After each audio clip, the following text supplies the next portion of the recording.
दोस्तों, भारत के संविधान को लागू हुए लगभग 75 वर्ष से ज्यादा हो गया है, लेकिन अभी भी ओबीसी एससी एसटी का जो अनुपात है, रिप्रेजेंटेशन है, 18 से 20% है।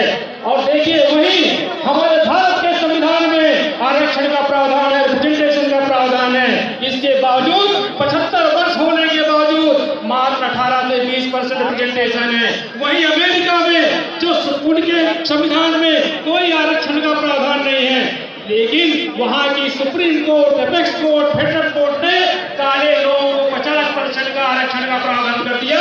और अमेरिका देश आज विश्व में सबसे अग्रणी देश है, विकसित देश है और सबका लीडर बन के घूमता है। लेकिन यही हमारा देश जो बाबा साहब ने संविधान बनाया है, जिसका मूल उद्देश्य है समानता, लेकिन आज भी हम पीछे हुए हैं। आज भी हमारी जितनी जनसंख्या है उतनी भागीदारी नहीं है।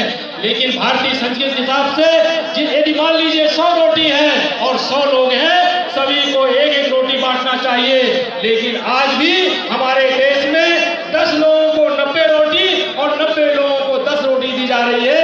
ये हमारे साथ अन्याय है। आज आप देखिए, कहते हैं अधिकारी कर्मचारियों को या नेताओं के बच्चों को आरक्षण नहीं देना चाहिए, क्रिमिनल लागू कर देना चाहिए।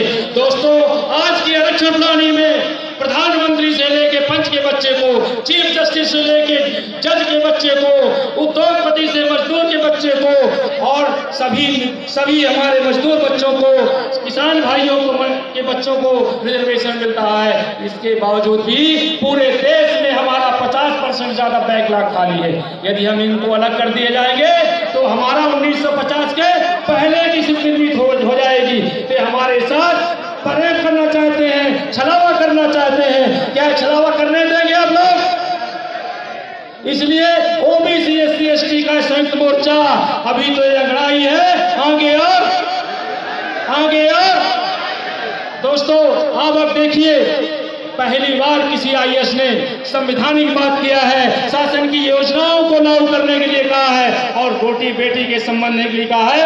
और अपने अनुसूचित जनजाति के परिवार के बीच में अपनी आदिवासी भाषा में बोला, रोटी बेटी के संबंध में बोला। और लेकिन एक पहली बार आश्चर्यजनक, अवैधानिक, असंवैधानिक रूप से उनको कारण बताओ नोटिस जारी किया गया। उसको खत्म करना चाहिए कि नहीं? पहली बार इतिहास में किसी के ज्ञापन में एक आईएएस के विरुद्ध कार्रवाई की गई है। इसको खत्म होना चाहिए कि नहीं होना चाहिए? दोस्तों, अभी मध्य पूरे देश में ओबीसी को 52% संख्या है, उनको 52% आरक्षण मिलना चाहिए कि नहीं? उनको प्रमोशन में आरक्षण मिलना चाहिए कि नहीं?